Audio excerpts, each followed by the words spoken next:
We still talking or no? Welcome to the Lady Charmaine Live Show, and I am your host, Lady Charmaine. And tonight we have a great show for you. It is a very hot topic. So right now I want you guys to take the time to share this page with your friends because you may want to chime in on this one because we are having what we call a black and white conversation tonight. So it's going to be all things black and white. We know that race right now is a huge issue in our country, which has always been, but it is literally setting ablaze for us that was born in the 60s, 70s, and 80s that haven't really been used to this, but because thank God for social media, we are seeing so many things that are coming to light where we actually get a chance to see it and witness it on a video. And so tonight we're going to be talking about it. Of course, things that have been happening since 2015. We're going to be bringing you all up to date on what's happening because I'm sure many of you have been following of what's been going on social media. And I have a great panel with me on tonight. So if you want to chime in on the conversation, give us a call at 916-226-9226. That number again is 916-226-9226. You can see that number above right there. And right now, joining me in the studio, I got some great folks joining me in the studio right now. And I got my husband, Joe Bassett, joining me. Hey, babe. Hey. And as usual, I got my girl, Miss Marie Hutchison. Always present. And I got the hair hustler, Mr. Derek Dennis. And tonight, we have a young lady who's joining us who is the very first woman to run for sheriff in the city of Sacramento. She is running for sheriff, y'all. There's going to be a new sheriff in town. Right. Her name is Miss Donna Cox. Everybody say hello to Miss Donna Cox. Miss Donna. Donna, welcome to the show. Thank you so much Thank for the you so invitation. much for braving us today. Yes, I'm ready. I'm with ready. your presence. Thank you. Well, Donna, you are going to be running for sheriff, and you just stepped up and you were joining the Good Old Boys Club. You decided to run against those good old boys. And I want you to tell us briefly, why did you decide to run for sheriff? Well, it's very simple. I want to be sheriff of the Sacramento County because I want to reset the moral compass of the sheriff's department. And I feel if I can do that, then it'll be the ripple effect as far as within all of the communities. Because if the sheriff's department, we lead by example. So if we're out, the main guy, the current incumbent, is out costing the taxpayers over $10 million regarding, not just sexual harassment, but the main problem of it was the retaliation and the bullying. And, we hear that throughout the schools and, it's a common topic. And so it needs to stop. I mean, when a woman goes to work and she's has so much stress that she has a stroke, and and everyone can do the research. It's real easy. Just Google the incumbent's name and you'll see the 10.4, over $10.4 million, and you can read everything on it. And so no one wants to challenge the good old boy system. Mm-hmm. And so I ended up retiring early, August of 2016, because I had enough. I was done. And I knew that the only way you can run for sheriff and win and keep your position is I had to retire. Because Brett Daniels, one of the other opponents, he's ran 5 times. He was fired like over 20 years ago. And you can go to his page also and you can read up. He claims, he says that there was, the investigation was flawed. So, it is sad. So that was one of the reasons why I retired. I said, forget it. I'm done. And I had 22 years of honorable experience. I was out in the streets 13 years. Wow. Yeah, 13. And I worked in K-9 for 9 years. And I worked mainly Oak Park, Florin, the north area too, but I mainly was a supervisor south of the river. But I mean, we went everywhere, and I also, assisted outside agencies, especially when I was with K-9. But for the most part, it was difficult, especially being a woman. Right. And you don't want to feel like that outsider because you're a woman, because you try really hard to fit in. Mm-hmm. I know I did. But the problem is we don't have a whole lot of women. And what ends up happening is instead of the women sticking together, then it's all like a competition. Oh, who's going to promote to sergeant? Who's going to promote to lieutenant? Who's, this, that, and the other. And it's really dumb. And, no, I mean, really. Real talk. Keep it real. It's dumb, Dumb and behavior. But, I've learned so much. I mean, even when I was in K-9, I loved my job. Oh, I loved going out and chasing people. And then I started chasing the same person. You know what I mean? Yeah. I found the same person. Oh yeah, that's so and so. Yeah, he's in the same garbage can. Whatever. Fleeing from you. For real. But you know what I mean. And then you like I said, as you get older, you realize, oh wow, the dog thing isn't really a game. I mean, it was Right. great. And one of my bosses taught me, one day you're a hero, next day you're a zero. Right. But you loved it, and you know what I mean, because you felt like a hero. You're out there chasing people, and especially being the woman. Oh, I'm competing with the man. Look at me, that type of thing. So. Well, I Anyway. want to tell Donna, thank you so much for joining us on the show. Yes, ma'am. And the reason why I want to say thank you, because I met Donna at an event. We met somewhere before. We couldn't figure it out. We were trying to figure out where we knew one another from. And what Donna didn't know, she was having this great conversation with a young man, and I was over there ear hustling. I don't normally ear hustle, but her conversation was so good, I was hustling. So, Right. so I'm like, but she was saying some stuff that was so good. And so I began to ask Donna just a couple of questions, and then come to find out that Donna has biracial children. And with her running for sheriff, I'm like, okay, well, so she kind of understands our plight, because she has a daughter that's, I believe, black and white, and then she has a son that's Portuguese and Mexican. And so I'm like, okay, so she knows a little bit about our culture, and she was talking about an incident that happened with her ex-boyfriend who was black. And so I'm like, okay, well, I got a few more questions for you, girl. I think I might have to have you come on my show. And so with us having so many questions, and, especially dating outside of your race, and for her Donna to be willing to run for sheriff, and to basically, she has an understanding of our culture, because she has mixed children, biracial children. And some of these things can also affect her children. When you have a daughter that's black and white, we know the world will consider her to be black. And then she has a son who looks Hispanic. Because he looks Hispanic, and so Well, he almost looks East Indian. He gets that sometimes. I saw a picture, and he sure Yeah, did, yeah. and he does, and so he looked other than white, but like that. He looked other than white, so he would deal with issues that people of color would have to deal with. So today on the show, here's one of the hot topics, and with this conversation today, y'all, we're talking about the black and white conversation, dating, relationships, and just basically existing while black. Existing while black. And before, there was a time, you guys, that we used to joke, and we used to say, driving while black and walking while black. We used to say that all the time. You're getting pulled over, man, just driving while black. And then, you couldn't walk down the street, just walking while black. Well, today we can add a few more things to that meaningless list, because these are things that you cannot do while black, or the police will be called on you. Dating back, say, from 2015. Okay? Too many black teens in an Apple store kicked out because they might be stealing in the store while black. Laughing loudly on a wine train while black. Taking too long on a golf course while black. Trying to work out at a gym while black. Sitting in Starbucks while waiting for a friend while black. How about studying and falling asleep in college while black? How about checking out of an Airbnb while black? How about picking up garbage on the side of the road while black? How about moving into your brand new apartment while black? And how about having a nice barbecue at the lake while black? How about not speaking to a white person or waving to them while black? And lastly, you can't even inspect your own investment property while black, or the police will be called on you. So this is what's going on today. Most recently, just while black. So I just call it, you can't do nothing while black.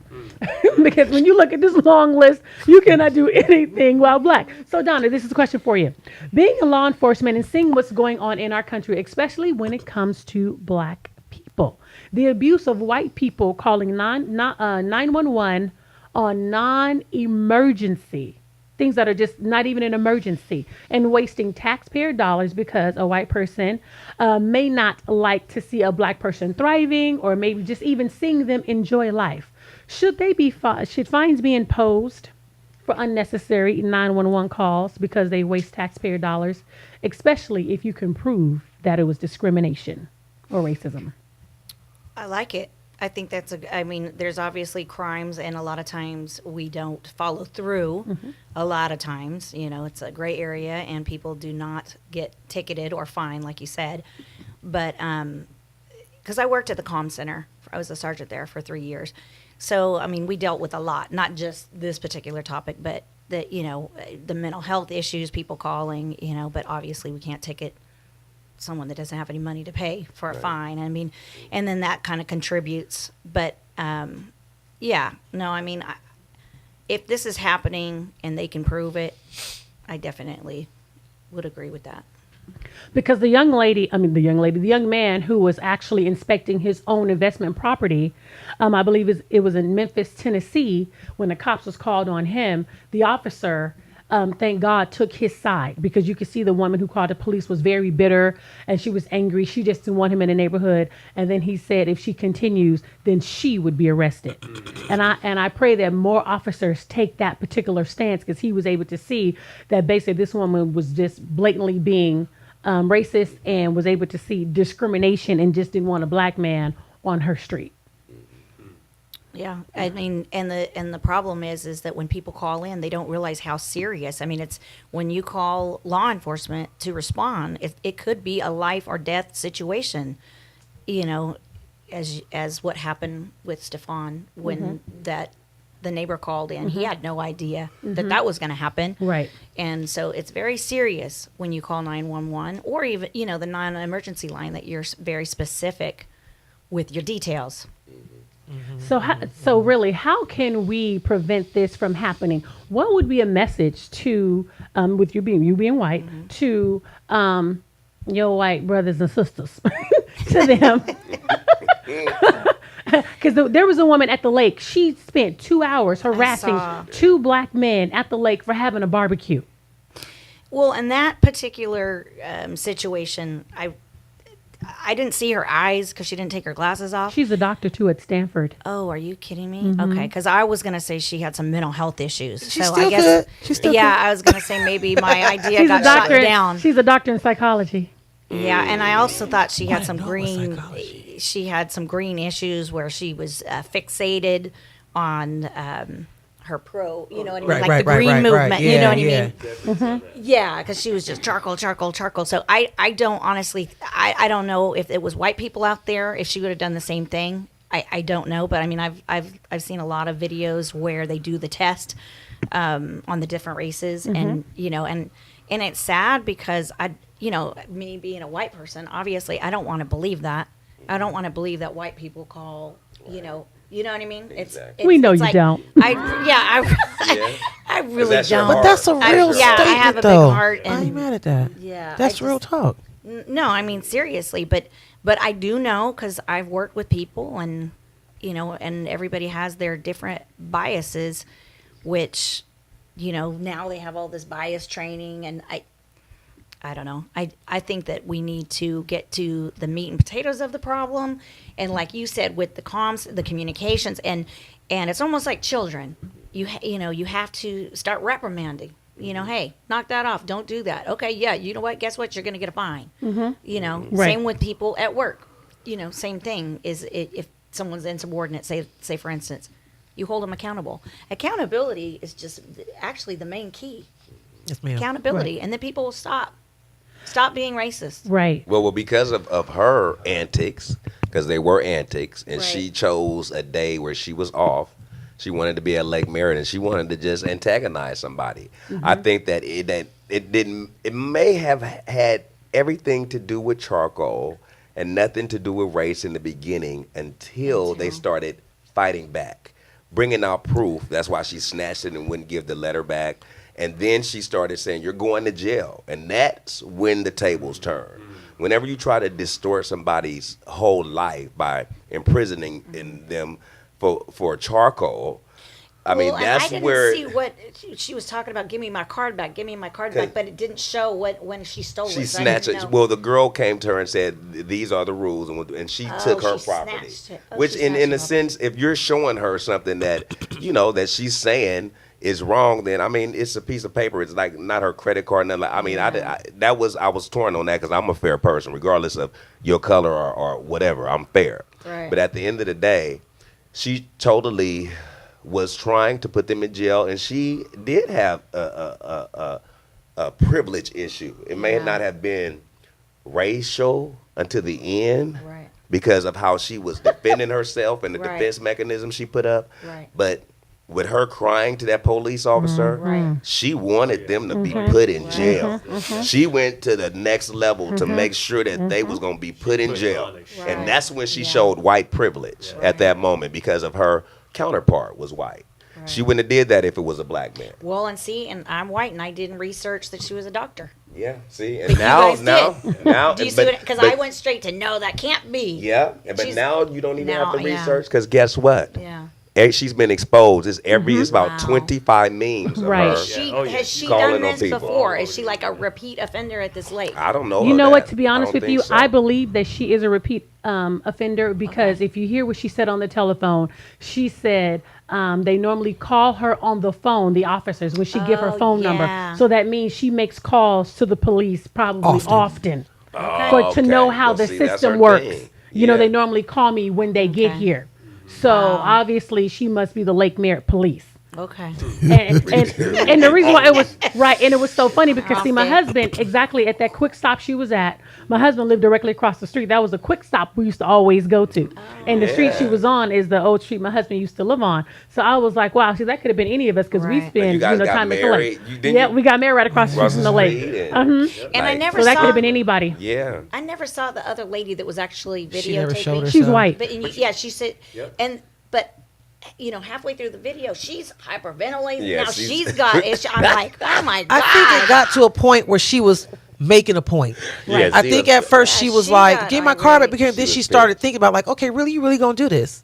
Then she wouldn't let it go. I think she was trying to really make thought that She was battle. over driving that Yeah. point, Right. so people could see. You know what I'm saying?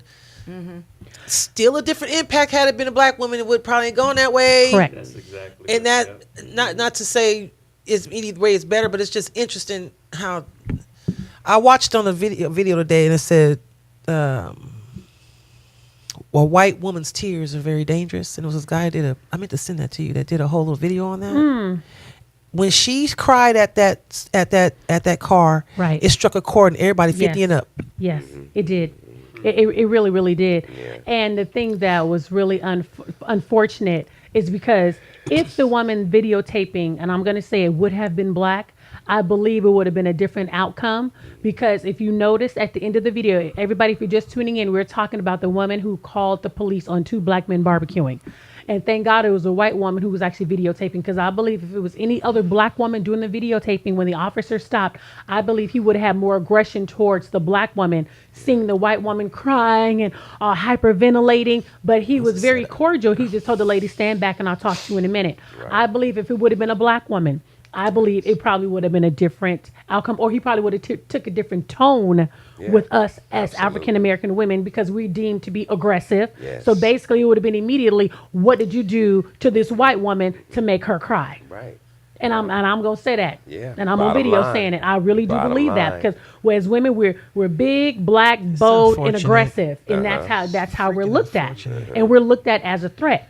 And so, but thank God the lady ended up being white. So this is my question for you, Donna, though. My question for you is, how as African Americans or just people of color, how can we protect ourselves against, like accusations like this? Because, easily a black person go to jail, and, because first thing they do is arrest us and ask questions later. We get our jaw broken.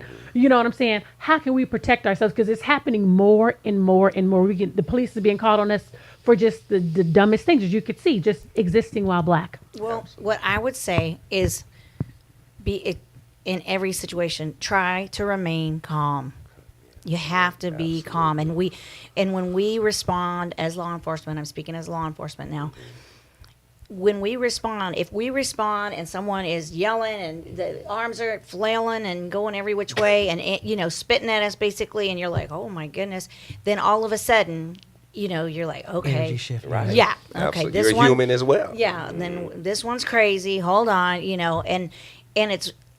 I think I told her the other day, and I'll try to keep it vague. But I had to respond with a friend of mine who's in real estate, And she already knew she was going to be having, and she's white, my friend's white.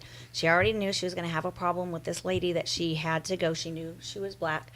And because she had been loud and obnoxious with her already, and she was afraid. She was Right, like she she was- just had said, you yeah. know, like, so she was already afraid. And when she got there, my friend remained calm. The other lady, the black woman, was, you know, kind of nasty to her, and I witnessed it. And when I was there, I said, "Oh my God, it's like being a cop."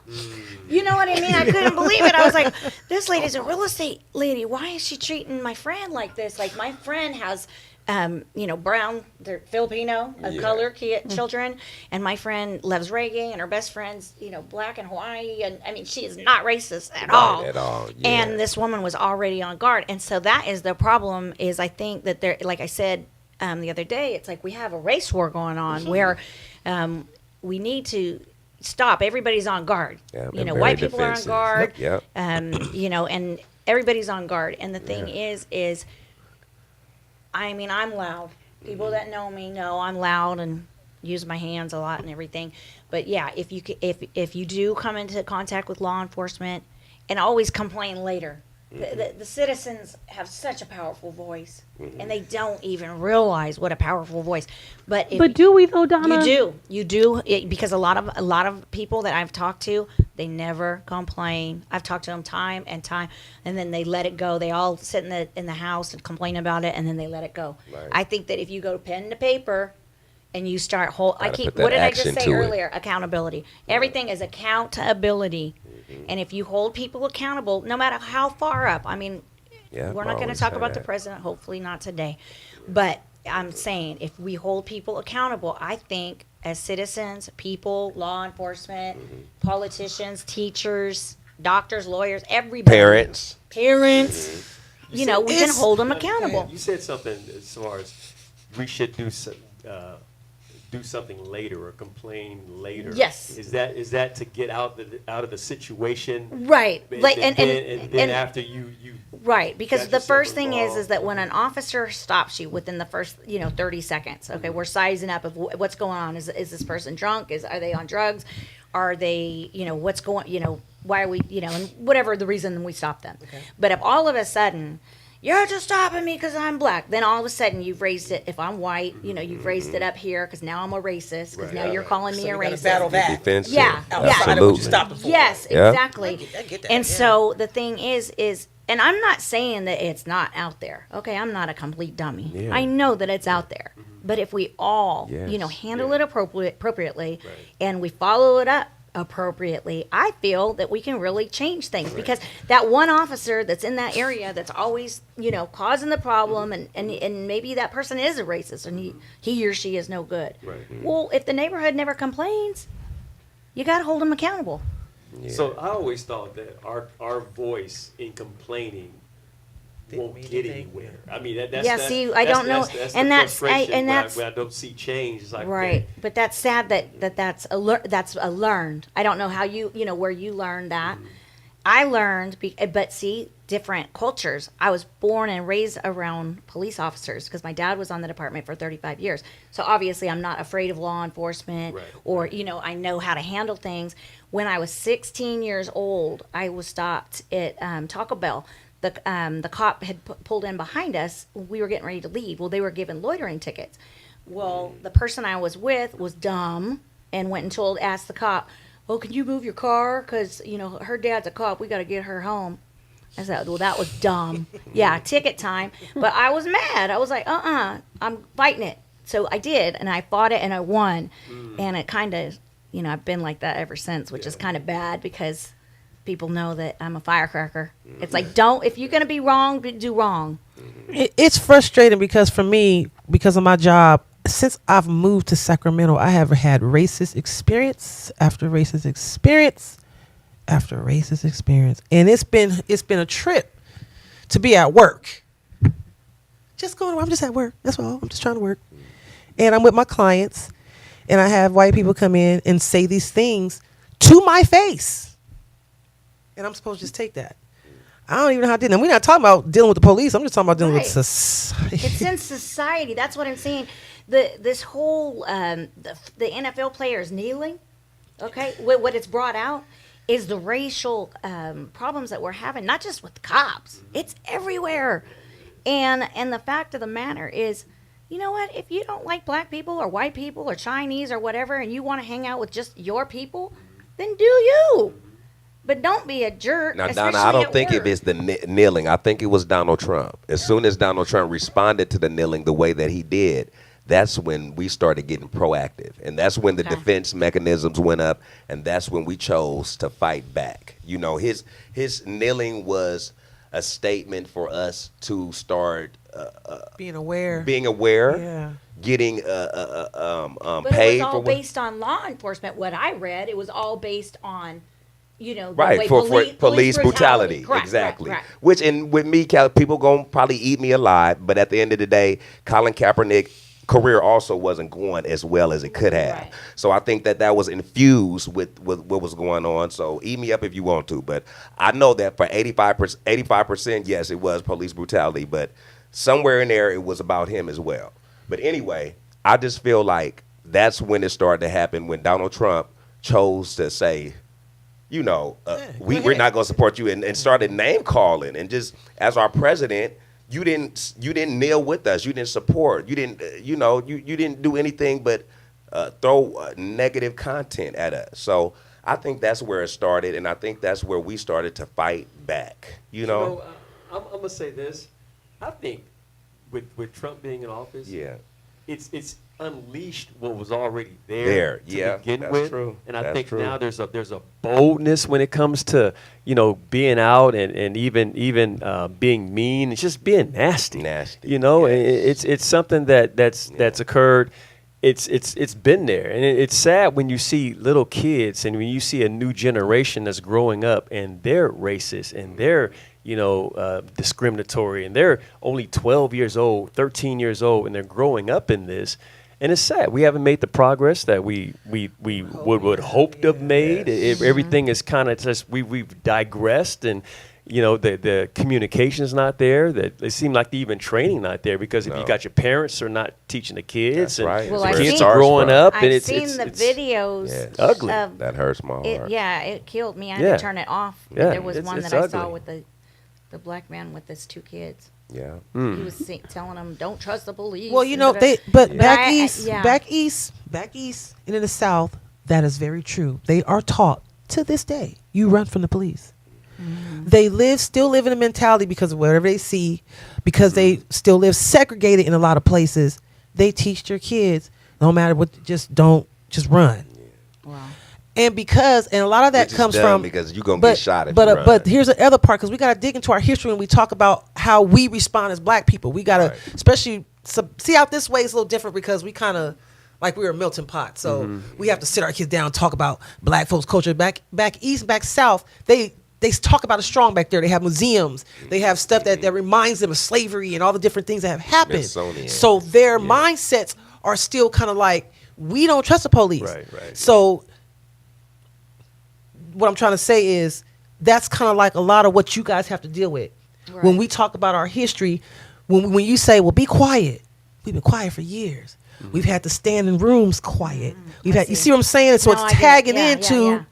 a You're bunch like, of I other. don't want to be. I don't want to be calm. I want to speak You know my what I'm saying? mind. And Yeah. unfortunately, it works against us. So Yeah, we do have to exactly. find a medium. Right. But that's kind of what some people, I'm not speaking about the whole Right. world, but that's kind of where a lot of makes that sense. comes from, That makes sense. because we're like, okay, Yeah. And yeah. then like the lady, the girl didn't smile and speak to her. For years, we've had to bow our head, step back, and smile and speak to white people. Right. Some of us ain't quick to want to do that, but which is what is needed. Yeah. We need to be quiet. And I say that because if your energy is quiet, the truth of what that situation is going to come out. And everybody going to see it.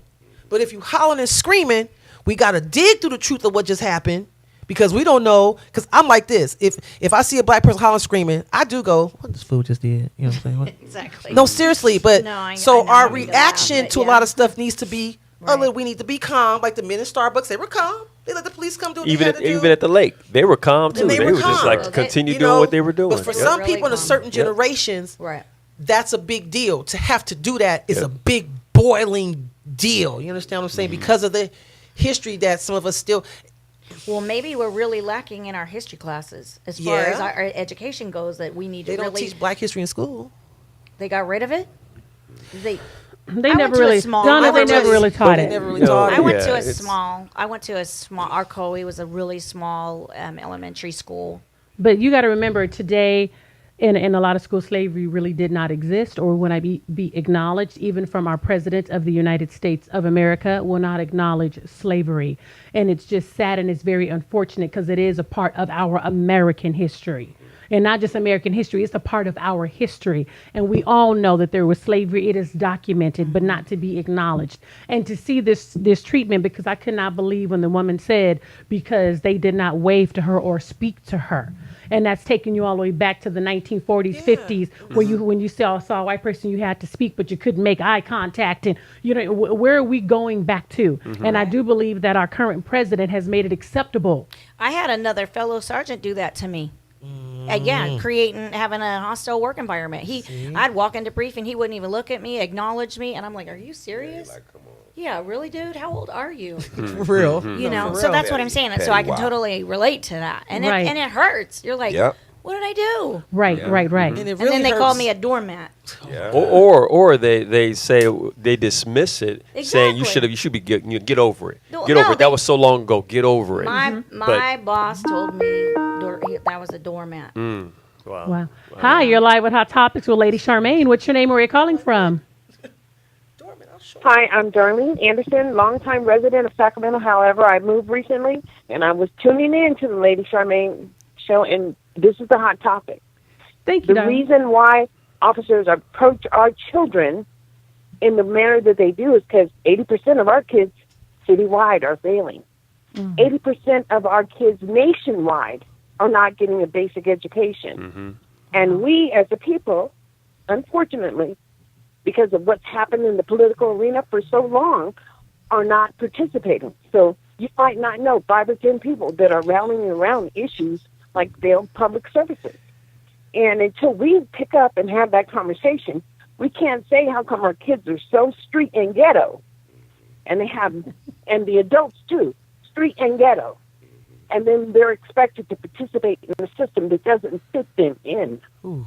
And thank you for having the conversation. Yes, ma'am. You are Thank so you, welcome. Thank you so much Darlene. for calling in. We appreciate you. And that's true because I know as I appreciate you. Just That's keep true. up the work. Thank you, Darlene.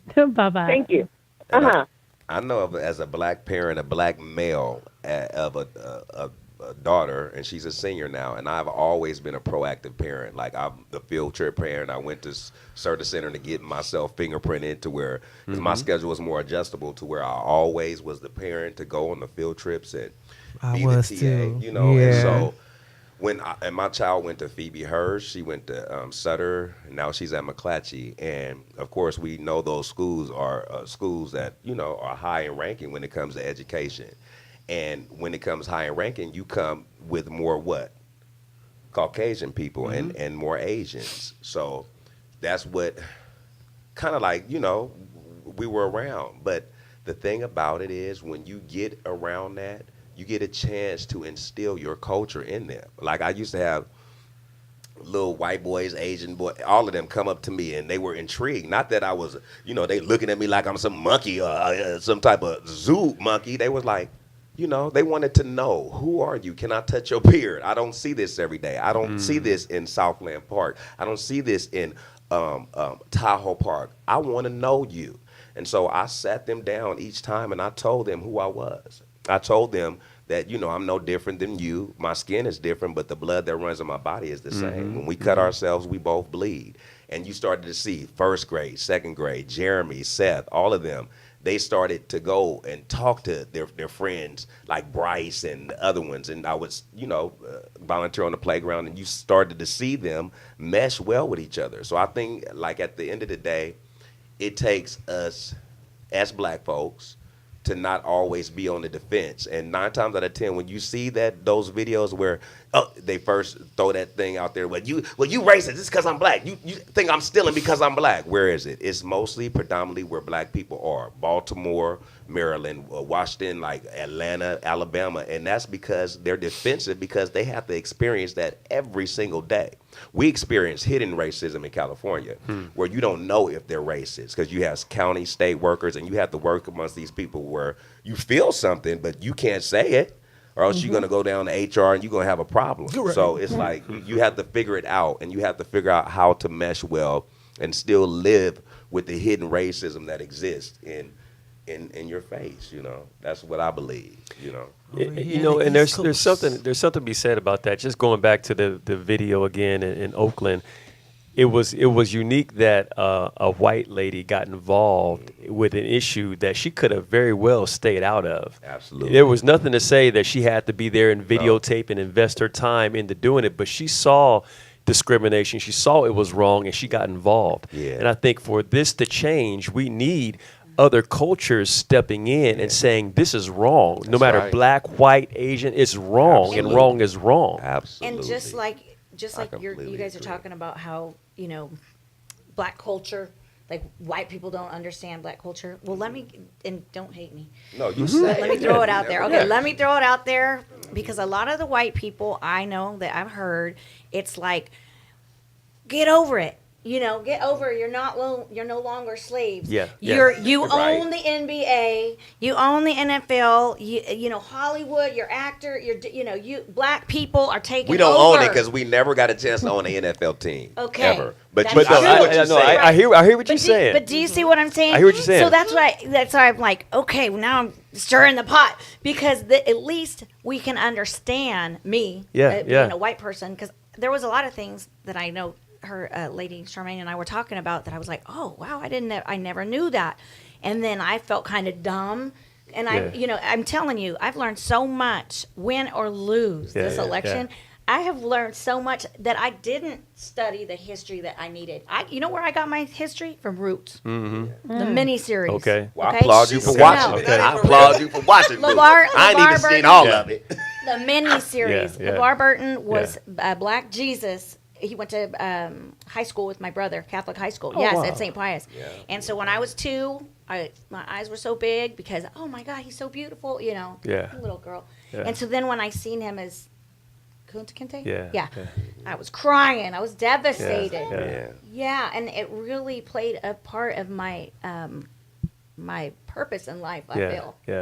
Like even today, I'm like, I want to be a part of helping people of all races come together and understand our differences. Right. Everybody. Right. East Indian, Chinese, Japanese, everybody. So you have an open heart, and that's great, and you want to learn and experience that, and that's great. Getting back to your comment, when people make comments like that, like you own the NFL, you own this, you own that, what they're looking at, and yes, progress has been made that allowed certain individuals with certain talent that to arise to make money and do great things. Athletic bodies. But the majority of people are not basketball players. You're right. The majority You're of right. blacks are not You're football players or Right. actors. Right. And then when you look at statistics like employment and businesses and things of those sorts that go not athletic or talent or entertainment, you look at, we're leading in unemployment, we're leading in incarceration, we're leading in Preach, Brother Joe. but just being, the educational system is not, we don't have the degrees. And so you got so many things that as a people that we're deficient in. Well, and then people voting say, too. well, you got this and that and that. But yeah, there are some hand-picked celebrities that have made it, so-called. And we have such a long way still to go. Absolutely. Well, like the voting, 3%. Voting. Like there's 10% of African American in High school graduation. I mean, graduate. We still got people not graduating from high school. Yeah, absolutely. I mean, and we lead that category of just not graduating. So that's it's frustrating. It's frustrating. Well, it sounds like, Very. you know what I mean? Like we all, not just the 4 of us, but everybody, you know what I mean? We need to figure it out and go, hey, we got to figure out if it's school, get it. I just got, there's a guy that was talking about that when he grew up, he said that I was around law enforcement. He wasn't. He was not friends with the law enforcement or the teachers. And that's one of my issues on my platform is, that's a big thing about the school resource officers. Mm-hmm. But the problem is, at least just with my department, is that they want people to move around every 2 to 3 years. Well, then you're not going to have any experts. You know what I mean? And not everyone likes kids. Good point. Not everybody likes Right, kids. right, So right. you want to make sure that if you have an officer, you're going to have an officer there that's patient. Yeah, You know what I yeah, mean? yeah, that yeah. wants to work with children.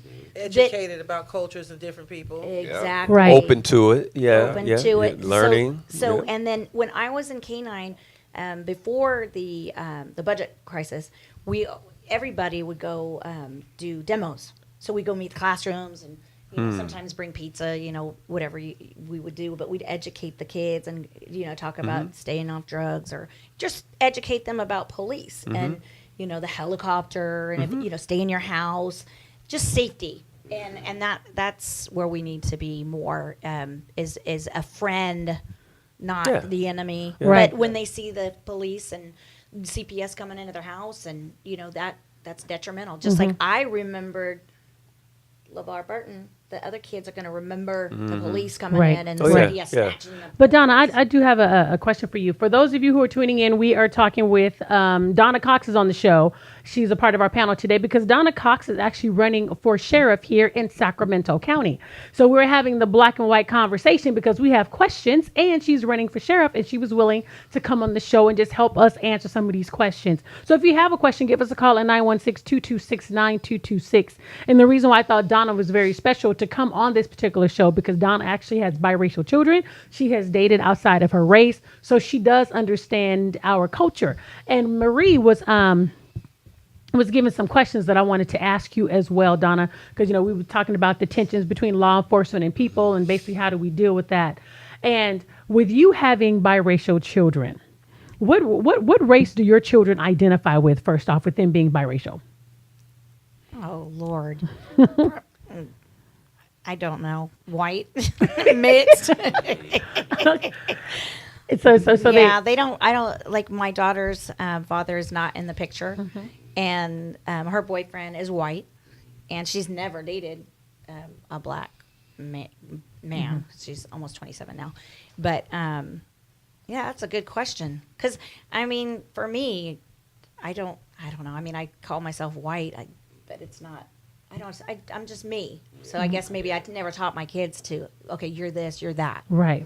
Because with everything that's going on, if this was going on in your children, say like we're younger and they're growing up 10, 11, 12, 13, and you see all of this discrimination that's going on now in their era of them being raised, what would your dinner conversation be like? Even though your daughter is mixed and she identifies as white and your son, I don't know, he identifies because he's Portuguese. He's pretty Mexican. light. Right. Olive skin. Yeah. Right. But, if somebody look at him, they know that he wouldn't be quote unquote white. Right. What would be the conversation at your dinner table right now concerning racism?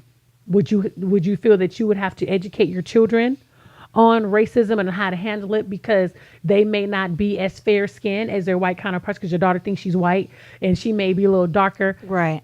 What is the conversation that you would have with your kids?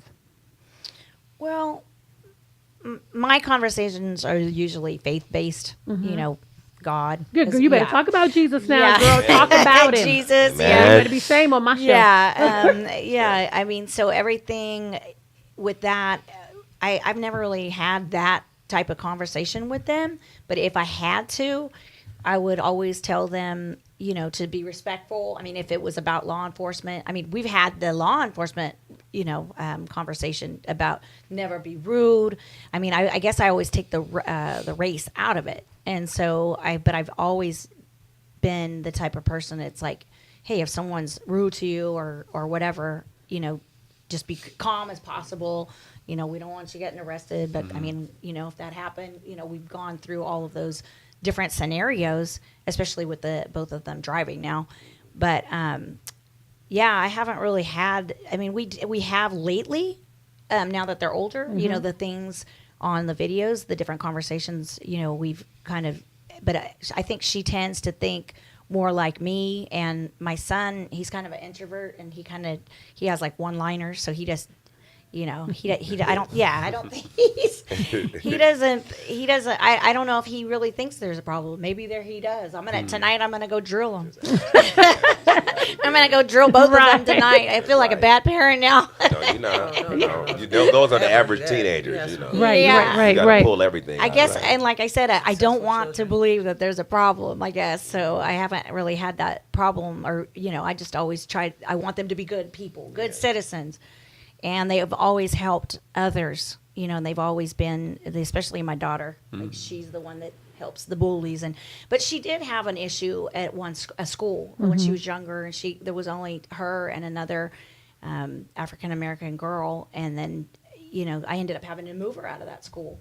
And then when I moved her to the school that was more Hispanic, she loved it because she felt comfortable, because she felt like an outsider. They teased her about her hair, because her hair it's because of my hair. It's kind of thick and out of control. Yeah, poor thing got my hair. And so, yeah, it was sad over hair. It was like that show Mean Girls. But she just didn't get your hair. Just tell the truth. She got a little bit of ours mixed with your hair. No, that's what I mean. It's like not just my hair with her dad's hair. Yes. It was so bad. So it's like a lion, probably. It was bad. You probably didn't know how to tame it, did you? No, I mean, I know you didn't know how to tame it, Donna. I'm not gonna lie. The black women used to give me dirty looks. Yes, ma'am. That's real. We will look at you like, you got this biracial baby. You can't even do that baby hair. Exactly. I was like, oh my God. That's real. I ain't gonna lie to you. We do be like, I know. And it's not their fault, okay? I knew her. I dealt with her and all the time, okay? It's not their fault. They didn't know. They trying, okay? I had to take Raven to the shop to get it done. Oh yeah, on Folsom Boulevard. On Folsom Boulevard, to Cordova, and the guy was like laughing at me. But once I started taking her, we got it down, and my mom, to this day, my daughter still gets mad at Mom. Look at these pictures. And I'm like, oh, sorry, I did you wrong. I did my daughter can't do what you don't know. You didn't know. Ain't no bull reds and knockers going on our hair. Yeah. Real. And you know what's funny is she said, I'm only dating white men after that. Everything. So she only dating white men so her baby can come out with some nice straight hair. Oh my God. Hey, that's real behavior. We're gonna That's traumatizing. have to bring her on another show, Charmaine. Yeah, I do. Okay, you already know. Go get her. Hey, some black women date light skinned men because they want that Hey, good man, hair too. that's real talk. You better speak that. You better I speak heard that. that. Oh my God. As a Goes grown both woman, ways. has your daughter Right. had any racial issues? I mean, has she had any encounters? You know what? You read my mind, because she did. Her and my dad were in Home Depot, and I believe it was in Santa Rosa. And I can't remember exactly the problem. Some lady got an attitude with her, and then immediately she was like, Mom, she was only yelling at me because of my skin color. I just know it, the way she treated me. And I was like, really?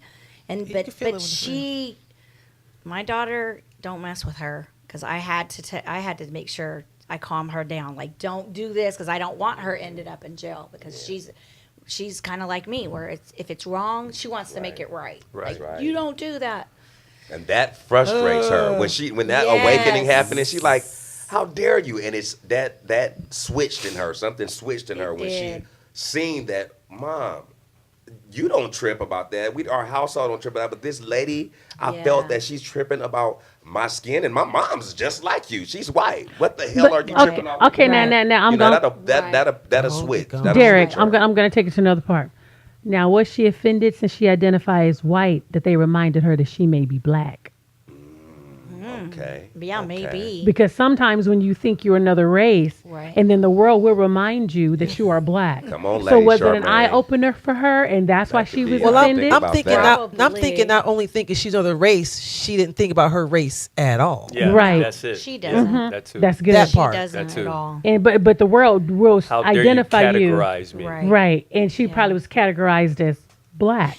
Well, and I've always categorized her as that, but my dad, no, she's American, because Wait a minute, y'all. We got a serious situation. Uh-oh. And I think we need to address, Lady Charmaine, you Yes. might want to address Alicia Mayo, because I don't think that's what we were trying to say, period. Charmaine, what is fair skinned?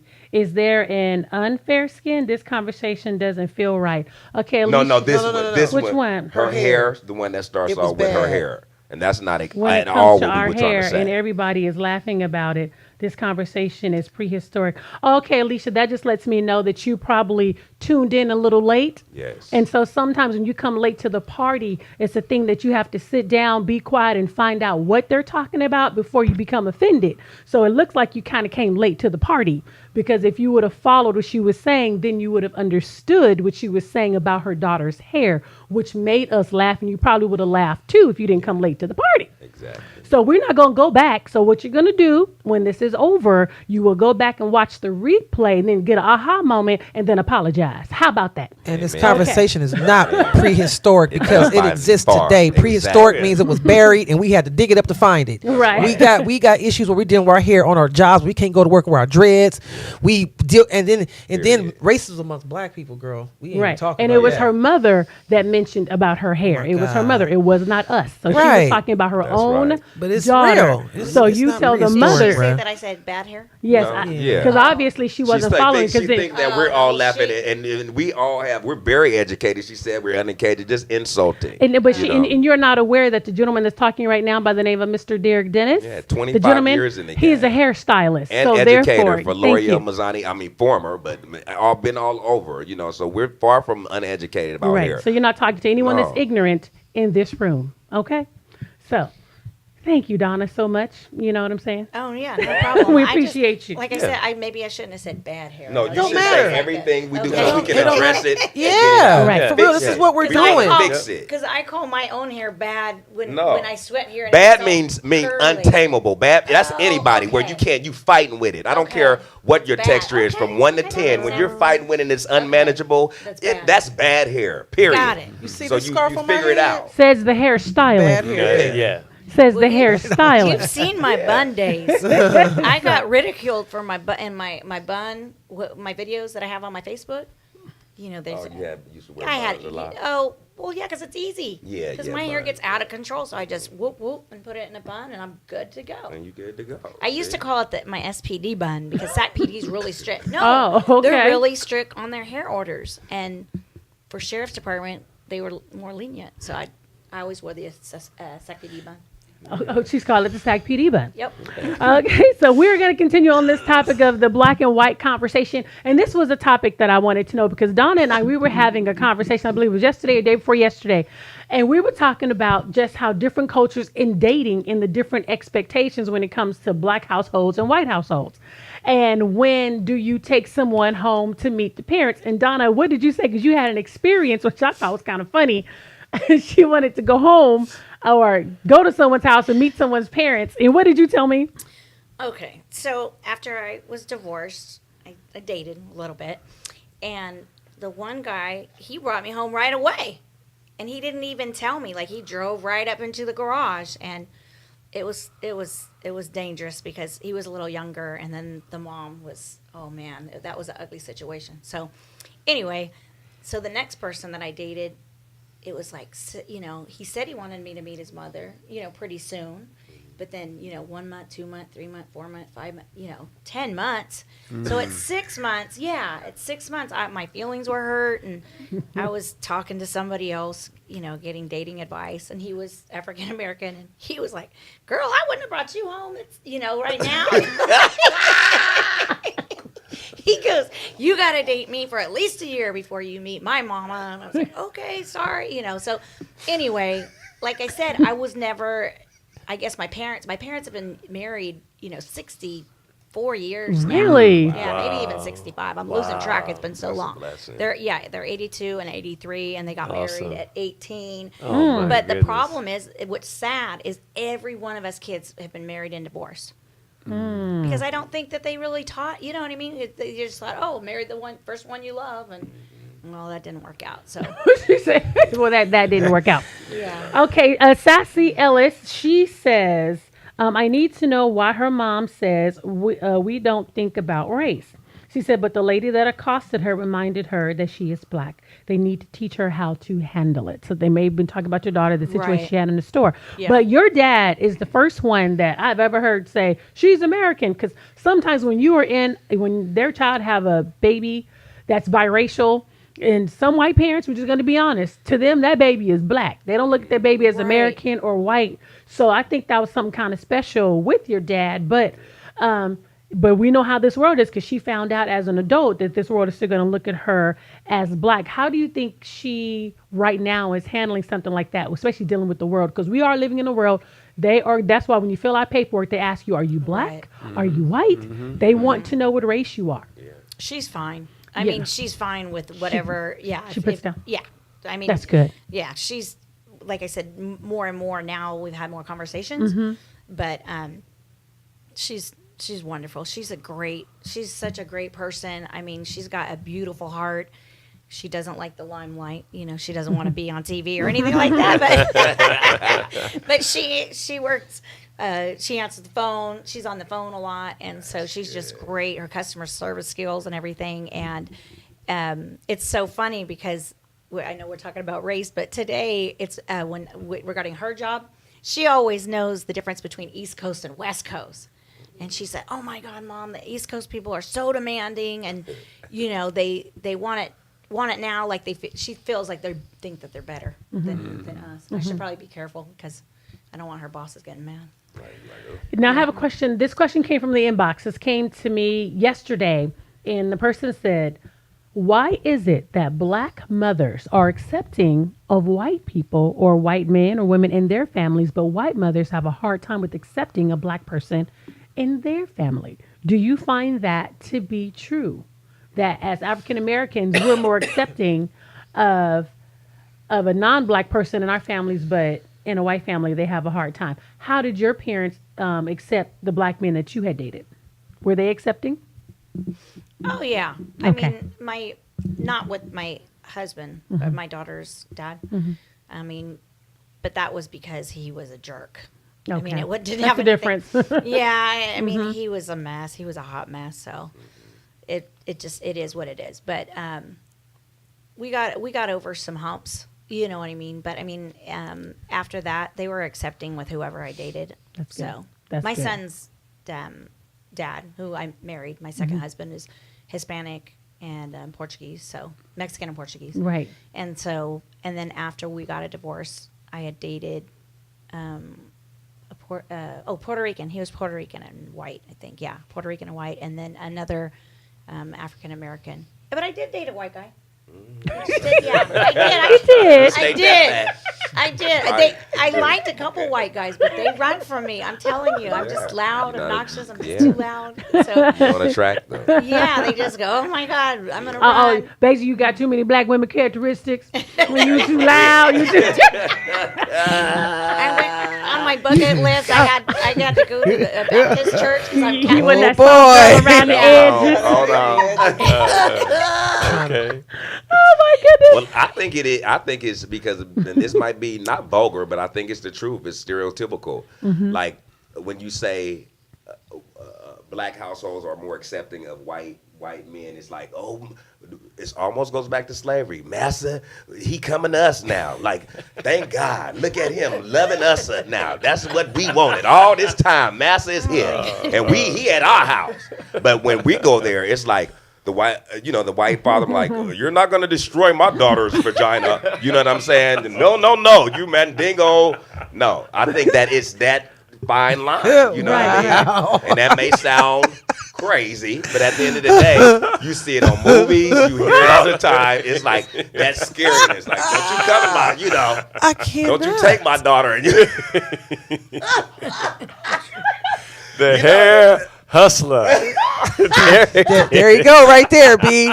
He right there, son. That's just what I you see it on movies, you hear it. It's been since the beginning of time, and I just feel like that it's simple, but it's complicated. And I feel like when we go into white households, is that you like the sucking place, like you've seen the movie. Come on, man. It was like, okay, well, wait a minute, we got to hypnotize you to make you move our way.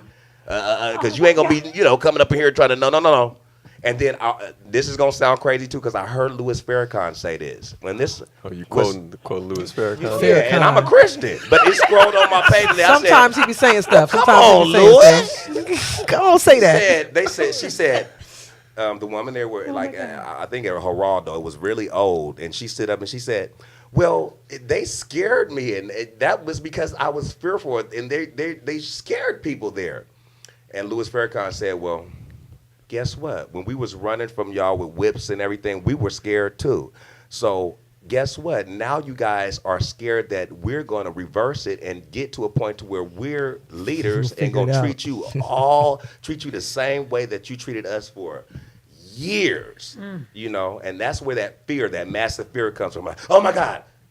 A lot of white people do jump to fear immediately because they're going to, you know, the cop's going to go off of that and people are going to say, okay, well, you know, you were offensive, you were scary to that person, so, you know, let's investigate this. And then upon investigation, you might start to see, okay, they might have a criminal background, this and that, and, you know, and they might be a good person at heart. You just had a good point.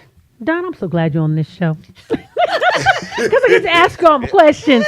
He just mentioned about fear. And I look at it as fear of the black man. In your profession, do you find that black people are intimidating to white officers just because of our skin color? Have you heard that in the locker room talk? She said the locker room talk. I know, the locker room talk. Yeah. You know what? I've never heard that. Have you ever sensed it? See, you probably sense something a little different because you hang out with us. My worst fear was, oh man, he was big. He was like 6'5" white guy with tats. Oh, he was all tatted. I mean, he was angry. Oh, yeah. I was afraid of him.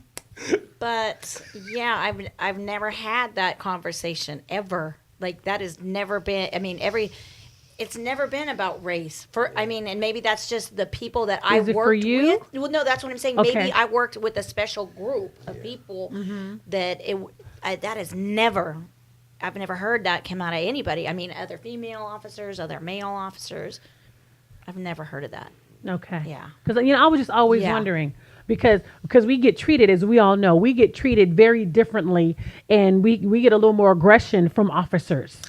And then what you would see from one of our white counterparts, let us walk with a rifle down the street. We're going to get shot and they're going to take the rifle. But then, you see many videos of a white man walking down the street with a rifle. They have him sit down on the curb. They talk him down. You know what I'm saying? The white woman that graduated at the... Did you see that went viral? Oh, you guys let us go and shoot up a school. We're going to be coming out in a body bag. But then if you have our white counterpart go shoot up a school, they're going to take him out to eat, sit him down, have a conversation, make sure his belly full, get him comfortable so he can talk. You know what I mean? So there is a major difference on how we're treated and in the aggression that we receive then. But that's why I was surprised. You've never noticed that just among anything? You never noticed that in your field? No, and predominantly 9 of the 13 years I was in patrol, I was in K-9. And then the other couple, I was in Elk Grove for about a year. And then the other 2, I worked south of the river, which was in Oak Park. So it was predominantly more African-American suspects or, the communities that I worked in. But there was other races as well. But no, because if I would have seen that, the person that I am, I would, I obviously wouldn't like it. But I don't know. I think I'm hoping a lot of it's perception, but I know there's been a lot of videos that we watch, and then, like the thing that you were telling me about the doctor, that just floored me. But, yeah, I don't know, but I haven't seen it. Okay. Not me personally. So can I make, I'm going to make the statement like this. Let me see if I can say this like this. I wonder, it's more of a question. I wonder if because of how you have socialized yourself, that in your work community, those who know you, they keep you out that loop. That's a good question because however, children, that crossed my mind. Thank you, Marie, for saying it. Well, and that did happen because I do have a friend who is very, very light skinned, and he's black, but he's very, very light skinned. And I can't remember if he was in training or later when he got finalized.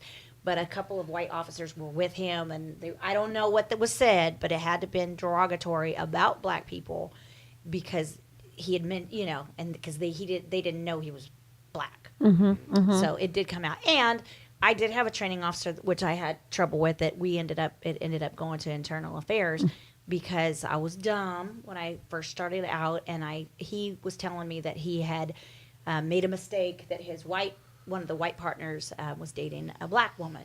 And he said, I think I might have said something wrong. I think he's mad at me because I said something about him dating a black lady. And so then dumb me, I said, oh, well, I better let you know. My daughter's half black, and then it just seemed like our relationship changed from then on. But I did find out later that he had worn a KKK outfit to a Halloween party that he had gotten written up for. So I guess he probably wasn't, his racist views were probably not the best. So then when he found out about me and You got put in a section. Yeah, because I'm like, for you not to see that, so if people are aware, they're mindful. My dad informs me because he said, because I knocked on doors on 2 different campaigns for Jim Cooper, who's African American. And my dad always said that affected me. You know what I mean? With my relationship at work. You're a white woman and you're out knocking on the door for an African American. My dad's older. And again, I wanted to put the blinder on, think that wasn't true. Because I try to I have a big heart, and I just hope and pray that people are better than the perception that's going on. And I hope that this is a more perception problem, especially with the videos and everything, because I know there's some videos that I've seen that I would, and I don't know what your guys' feelings are, but I'm like, well, why didn't that guy just listen? Right. And that's true, and there's a lot of videos out there that if we would have listened, but I still think a lot of things probably could have been handled very differently. But Donna, I really do want to thank you so much for just being open on the show. Donna Cox, she's actually running for Sacramento Sheriff. So if you are a registered voter, make sure you check your ballot on June the 5th. And Donna, let everybody know where they can go find the information. You're located also on Facebook. Okay, yeah. I have Facebook, Donna Cox for Sheriff, and I also have a website, www.donnacoxforsheriff, and it's for sheriff with 2 F's.com. I have Twitter, Instagram. I don't have a Snapchat, but please just check it out. And also, please check out the voting because it has changed. You can no longer you have to log on by the 21st. If you're registering to vote for online, because it's a new Voters' Choice Act, and you have to make sure, because it's all mail-in, and then after a certain date, if you have to go in and you can actually go to a voting poll, a center, instead of a voting poll, and that will be from June 2nd through the 5th. And I do believe that will be more for like people that need language assistant, disability assistant, so. It's a whole new voting game, so it'll be interesting to see what kind of voter turnout. Yeah, that's Wonderful. And I hope African Americans, let's prove the county wrong and the nation wrong. Let's step it up. This 3% is no good. We need to bump it up to 10%. If you have 10% in the area, let's bump it up. And before we go, tell people why they should vote for you. Why are you the best candidate? I'm a real person.